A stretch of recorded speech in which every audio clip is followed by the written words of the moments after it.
Hey, what's going on, guys? It's your boy, NerdModon, and welcome to episode 4 of Sniper Sundays, a video series where I'll be using anything from DMRs to bolt-action sniper rifles and just kind of going over some information in relation to the items similar to a weapon review. So without further ado, let's jump right into the episode. So today we're going to be looking at the SKS for the DMR category, and we're going to kind of go over some of the information in relation to the items. So starting things off, you guys are going to notice that the weapon does clock in at 333 rounds per minute, which is actually the highest rounds per minute for the DMR category. Now, of course, the muzzle velocity is going to be clocking in at 440 meters a second, which is pretty fair. I mean, it's on the lower end in comparison to some of the other ones, but overall, you shouldn't have too much of a problem trying to compensate for the target, and hopefully leading the reticle just a little bit in front of them, especially if they are moving. Now, when it comes down to the overall damage model, you guys are going to notice that it's going to be a little bit on the lower end in comparison to maybe some of the other weapons that the DMR category has to offer. So starting at the maximum damage, you guys are going to notice that it's going to be doing 43 damage up until 8 meters. Now, however,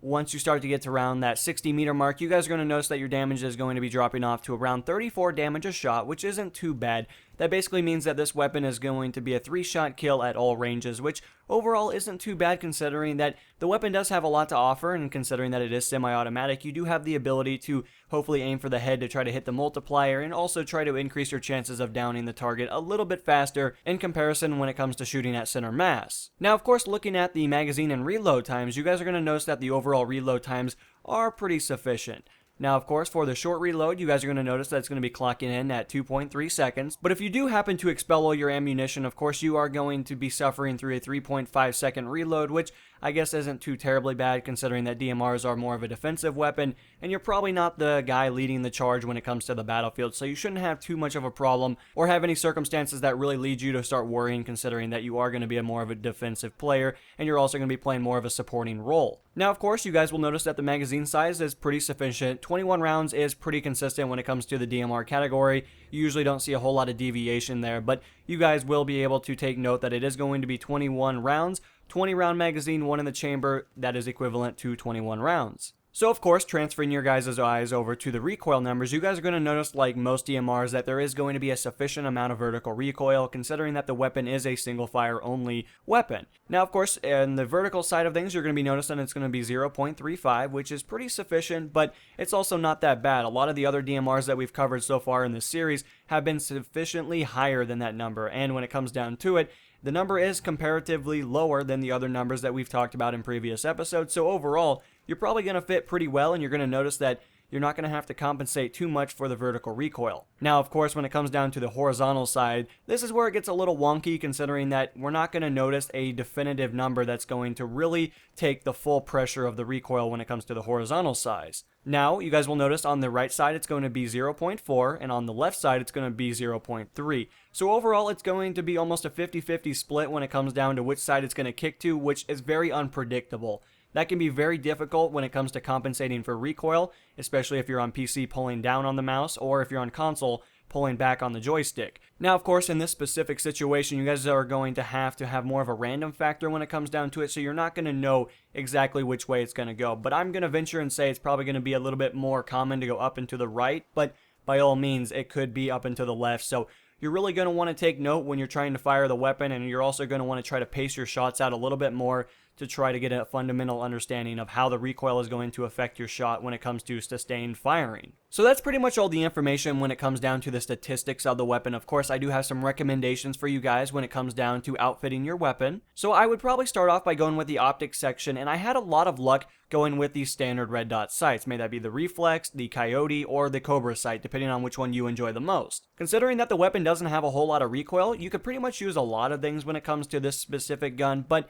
DMR, this one in specific, I found a lot of success with using something that isn't very magnified when it comes down to the optics, and overall, I would probably recommend going with something that's going to allow you to be a little bit more aggressive, but at the same expense, you got to realize that you're not an assault rifle player. You're going to have to play more of a supportive role, and you don't want to be too aggressive because it's going to be your downfall when it comes down to it. So jumping into the accessories tab now, I had a lot of luck going with the laser sight. It just increases your overall hip fire just in case you happen around the corner and there's a guy right there and you just don't have the time or the courage to go ADS. And this is going to allow you to hopefully spray them down a little bit, maybe become a little bit more of a DMR spammer in some accounts, but a kill is a kill, and I guess most people can't be too angry when it comes down to the main gist of it. But overall, I would highly recommend going with something that's going to increase your hipfire, considering that DMRs or overall sniper rifles in general are horrendous when it comes to the overall hipfire capabilities that they offer when it comes down to statistics. So jumping into the barrels section, you guys actually have a good amount of options that you guys have at your disposal.